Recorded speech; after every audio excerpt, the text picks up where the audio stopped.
வணக்கம். கவிசோமி கதை உலகத்திற்கு உங்களை வரவேற்கிறேன். மகாபாரத கதைகள். இன்னைக்கு ஒரு மகாபாரத குட்டி கதையை கேட்கலாமா? கேட்க நீங்கள் தயாரா? இதோ இப்போ கதைக்குள்ளே போயிடலாம். பாண்டவர்கள் ஐவருமே நமக்கு தெரியும். அவருடைய தந்தை இறக்கும் தருவாயில் தன்னுடைய மகன் 5 பேரையும் அழைத்து தான் இறந்தவுடன் தன்னுடைய உடலை தகனம் செய்ய வேண்டாம் என்றும் மாறாக பிய்த்து தின்று விடும்படியும் அப்படி செய்தால் முக்காலமும் உணரும் ஆற்றல் கிடைக்கும் என்றும் சொல்லிவிட்டு உயிர் துறக்கிறார். பாண்டவர்களும் அவர்களது தந்தை பாண்டு சொன்னபடி செய்ய திட்டமிடும் போது அங்கே கிருஷ்ணர் வருகிறார். விஷயத்தை கேட்டவுடன் பாண்டவர்களை திட்டுகிறார். சாகும் காலத்தில் உங்கள் தந்தைக்கு தான் புத்தி பிசகிவிட்டதென்றால் உங்களுக்கு என்ன ஆனது? யாராவது பிணத்தை தின்பார்களா?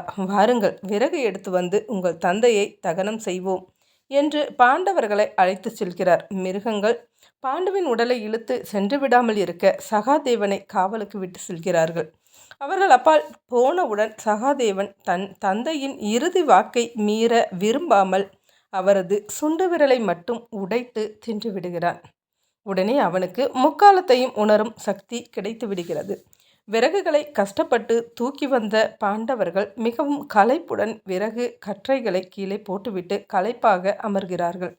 கிருஷ்ணரும் ஒரு விறகு சுமையை தூக்கி வருகிறார். ஆனால் விறகு கட்டு அவர் தலைக்கு அரையடி மேலாக காற்றில் மிதந்து வருகிறது. அது மற்றவர்கள் கண்களுக்கு தெரியவில்லை, சகாதேவனுக்கு மட்டும் அது தெரிகிறது. கிருஷ்ணரும் மிக களைப்படைந்தவர் போல ஷபா என்று விறகை கீழே போட்டுவிட்டு அமர்கிறார். அவர் அருகில் சென்ற சகாதேவன், கண்ணா, எல்லோரும் விறகை சுமந்து வந்தார்கள். அவர்கள் களைப்பானது நியாயம். உன் விறகு கட்டு காற்றில் மிதந்து தானே வந்தது. நீ ஏன் களைத்தது போல நடிக்கிறாய் என்று கேட்கிறான். உடனே கிருஷ்ணருக்கு விஷயம் விளங்கிவிடுகிறது. சகாதேவரை தனியே அழைத்து சென்று அவர் விபரம் கேட்க சகாதேவன் தனது தந்தை பாண்டுவின் விரலை தின்றதை ஒத்துக்கொள்கிறான். எதிர்காலம் தேவ ரகசியம் என்றும் சகாதேவனுக்கு தெரிந்த எதிர்காலம் தொடர்பான விஷயங்களை எப்போதும் எவரிடமும் சொல்லக்கூடாது என்று சகாதேவனிடம் உறுதி வாங்கினார். தனக்கு முக்காலமும் உணரும் ஜோதிடக்கலை ஆற்றல் தெரியும் என்ற ஆணவத்தால் சகாதேவனுக்கு சற்று கர்வம் அதிகமாகிவிட்டது. துரியோதனன் பாண்டவர்களை அழிப்பதற்கு போருக்கான சிறந்த நாளை கணித்து கொடுக்கும்படி சகாதேவனிடம் கேட்க சகாதேவனும் நாளை குறித்து கொடுக்கிறான். அந்த அளவிற்கு அவன் ஜோதிட கலையில் உண்மையாக இருக்கிறான். போரில் கர்ணன் இறக்கும் தருவாயில்தான் கர்ணன் தன் உடன் பிறந்தவன் என்ற உண்மை அவனுக்கு தெரிய வருகிறது.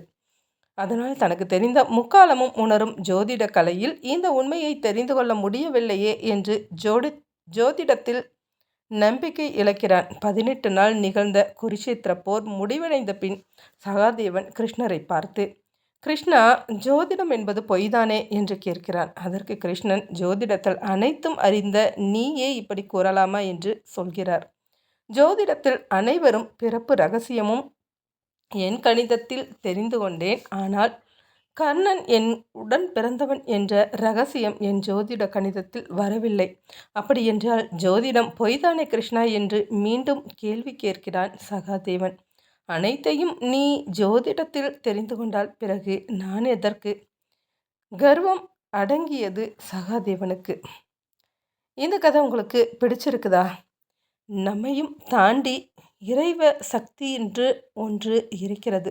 அதை நம்மால் என்றைக்குமே வென்றுவிட முடியாது.